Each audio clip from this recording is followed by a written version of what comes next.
In 1939, Bismarck had 15,500 residents, one high school, and a community college being built from the ground up. A gallon of gas was 10 cents, and Bismarck, like the rest of the world, was still in the grips of the Great Depression. That meant few jobs and few opportunities. I am a high school senior. Circumstances in my home will prevent me from obtaining the necessary funds to attend college this fall, along with the fact that it is quite discouraging to hear my classmates talk about their future scholastic days in some college or university. I also realize that I cannot help but be handicapped in my future life by not going on with my education. I have worked hard and obtained a fine scholastic average. I have also been inquiring about obtaining work for the summer, which I hope to enable me to save enough money in a couple of years to attend some college. However, it seems that the heavy hand of depression is still overshadowing our city of Bismarck as far as a job is concerned. The first ray of hope I have had for some time has been this announcement that there may possibly be a junior college established in my own city. I know I could raise the tuition money necessary. With 2 years of study at an accredited junior college, you couldn't stop me from climbing up that ladder of success, which seems awfully steep at the present time. Citizens of Bismarck, don't let such a splendid idea die when such an idea is possible. The community college movement was just taking off in the nation, offering a truly affordable college option to young and old alike. A 1931 federal law granted cities with a population of more than 10,000 the right to establish a junior college in connection with the city school system. For more than 10 years, the country had been struggling. Jobs were scarce, hope too. And right about then, a national movement to provide affordable community-based college education was getting started. It was a leap of faith. In Bismarck, a proposed junior college was rejected. The first-time voters took to the polls to consider it in 1938, but it did pass overwhelmingly in June 1939, after the idea was backed by a group of downtown businessmen and encouraged by public school employee Walter Swenson. According to former BSC President Kermit Lidstrom, the establishment of the college saved Walter Swenson's position. Hired as a curriculum designer, the school board was planning to cut his position. He'd read about the community college push across the U.S., and he volunteered to be dean and run the school on tuition only. The school board accepted his proposition, and they determined the college would be located on the 3rd floor of the new Bismarck High School.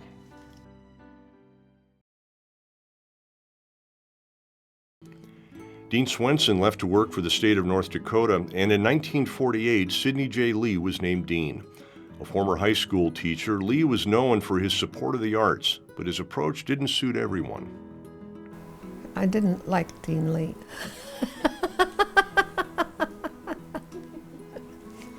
He was a person, he was good for the time because he was a glad-hander and he would go out and he was getting money for us, and which we didn't need, there's no doubt about it.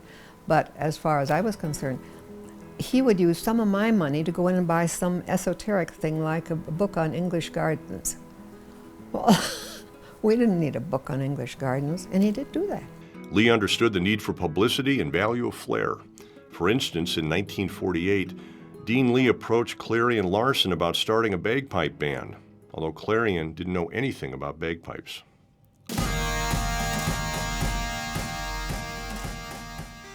I had been attracted to the bagpipe band actually a year earlier. While I was still a senior in high school, I had been invited to join the bagpipe band. And I did that, and that's where I learned to pipe. But the greatest learning experience, I think, had to do with the music itself. Bagpipes are not easy to play. In 1949, the Mistitian called it the Kilty Band and cited its first performance in the Hobo Parade. I inherited that band and tried my best to keep it going. Bagpipe bands are very difficult, as you might well imagine. We decided that we'd like to play in these beautiful Black Hills, so I don't know where we started from. At anywhere going down the road. And it's beautiful. We're playing on the trees and the smell and the sound, and everything. It's a little bit of heaven. Next thing I know, there's red lights all over the place. And here comes the highway patrol and the sheriff and everyone else. And what are you doing? Well, we're marching and playing. You got cars lined up behind you for about 10 miles. Get off the road. That early grounding in music and theater really bloomed under Sidney J. Lee. Campus events blossomed as well. Instead of homecoming in those days, BJC had hobo days from 1948 to 1951. In photos of hobo days, the students with their torn jeans, goatees, and longer hair look a lot like students today. People grew beards and mustaches and that kind of thing. And they'd have a parade. I tried to grow a beard and a mustache one year, but it didn't work. The only way that the early BJC supporters were able to convince voters to support the college was to promise that taxes would not be raised for the college and that it would operate with tuition only. But that model was challenging. BJC faculty had to get creative in stocking their classrooms. They made raids on the high school supply cabinets for minor items and acquired a wide variety of Army surplus equipment. Dean Lee was especially creative in his approach to money. He'd do whatever was needed to make sure the college thrived. He was running the college, as it was supposed to be, on tuition alone. They got no federal money, no state money, no city money, tuition. And there was a year that just before the December payroll, he didn't have money enough to make the payroll.